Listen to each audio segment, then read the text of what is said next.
নিত্য প্রয়োজনীয় দ্রব্যের কালোবাজারির সাথে যারাই যুক্ত থাকবেন তাদের বিরুদ্ধে কঠোর ব্যবস্থা গ্রহণ করবে দপ্তর। শুক্রবার গোর্খা বস্তি আয়োজিত পর্যালোচনা বৈঠকে পৌরোহিত্য করার সময় অসাধু ব্যবসায়ীদের এভাবেই হুঁশিয়ারি দিলেন মন্ত্রী সুশান্ত চৌধুরী। রাজ্যে পা রেখেছে বর্ষার মরশুম, আর রাজ্যের ভৌগোলিক অবস্থানের জন্য এই সময় প্রায় সড়ক পথে যোগাযোগ ব্যাহত হয়। এই বিষয় সামনে রেখে বর্ষাকালে রাজ্য নিত্য প্রয়োজনীয় খাদ্যের যেন অভাব না ঘটে এবং কালোবাজারের মাধ্যমে যাতে জিনিসের দাম না বাড়ে তার আগাম প্রস্তুতি স্বরূপ আজ গোর্খা বস্তি স্থিত খাদ্য ভোক্তা ভবনে কনফারেন্স হল ঘরে এক উচ্চস্তরীয় বৈঠক অনুষ্ঠিত হয়। বৈঠকে পৌরোহিত্য করেন রাজ্যের খাদ্যমন্ত্রী সুশান্ত চৌধুরী। এছাড়া উপস্থিত ছিলেন বিভিন্ন বাজার সংগঠন এবং বিভিন্ন দপ্তরের আধিকারিকরা। এদিনের বৈঠক চলাকালীন সাংবাদিকদের মুখোমুখি হয়ে খাদ্যমন্ত্রী জানান, উত্তর পূর্ব ভারতে বর্ষার দরুন আসাম আগরতলা জাতীয় সড়কে ও রেলপথে মালবাহী ট্রেন ও যানবাহন চলাচলে মাঝে মধ্যে ব্যাঘাত ঘটে, ফলে বাইরের রাজ্য থেকে জিনিসপত্র আমদানি করতে গিয়ে সমস্যায় পড়তে হয়। তাই আগাম প্রস্তুতি হিসেবে রাজ্যে খাদ্য সামগ্রীর বাফার স্টক বানিয়ে রাখা হয়েছে।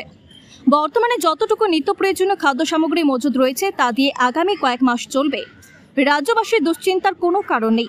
পাশাপাশি কৃত্রিম সংকট দেখিয়ে ক্রেতাদের থেকে অতিরিক্ত মূল্য যাতে না নেওয়া হয় তার জন্য অসাধু ব্যবসায়ীদের সতর্ক করে দেন। সেই সাথে নিত্য প্রয়োজনীয় সামগ্রী মূল্য বৃদ্ধির সঙ্গে যারাই যুক্ত থাকবেন তাদের বিরুদ্ধে কঠোরতম ব্যবস্থা গ্রহণ করবে খাদ্য দপ্তর বলে এদিন অসাধু ব্যবসা। দেখুন, বর্ষা শুরু হয়ে গেছে অফিসিয়ালি এবং খাদ্য দপ্তর আমরা এখানে আজকে secretary food, director food, additional director, আমাদের ট্রান্সপোর্টের আধিকারিকগণ, ইন্ডিয়ান অয়েলের আধিকারিকগণ, এসডিএম এবং দপ্তরের বিভিন্ন স্তরের আধিকারিকদেরকে নিয়ে একটা রিভিউ মিটিং এবং সঙ্গে অবশ্যই যারা ব্যবসার সঙ্গে জড়িত মার্চেন্ট অ্যাসোসিয়েশন তাদের প্রতিনিধিদেরকে নিয়ে আমরা এই মিটিং ডেকেছি।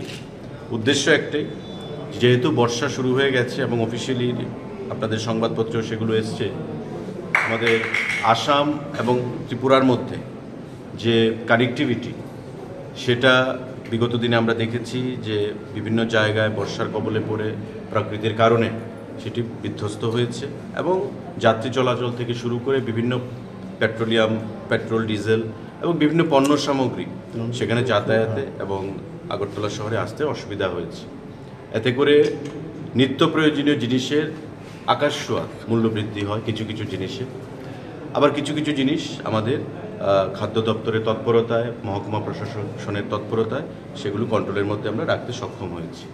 তো সে বিষয় নিয়ে যাতে আগামী কয়েক মাস এই বর্ষার মরশুমে কোথাও যেন দ্রব্যমূল্যের বৃদ্ধি না ঘটে, যেগুলো মানুষের ধরাছোঁয়ার বাইরে থাকবে এমন যেন পরিস্থিতি না হয়। কারণ আপনারা জানেন যে আমাদের দপ্তর থেকে, মহকুমা প্রশাসন থেকে প্রতিনিয়ত আমাদের যে রেড কর্মসূচি চলছে, পেনাল্টি ইম্পোজ করা হচ্ছে, যারা অনৈতিক কাজের সঙ্গে যুক্ত, অসাধু ব্যবসার সঙ্গে যুক্ত তাদেরকে ডেকে এনে সেখানে ফাইন প্রদান করানো হচ্ছে।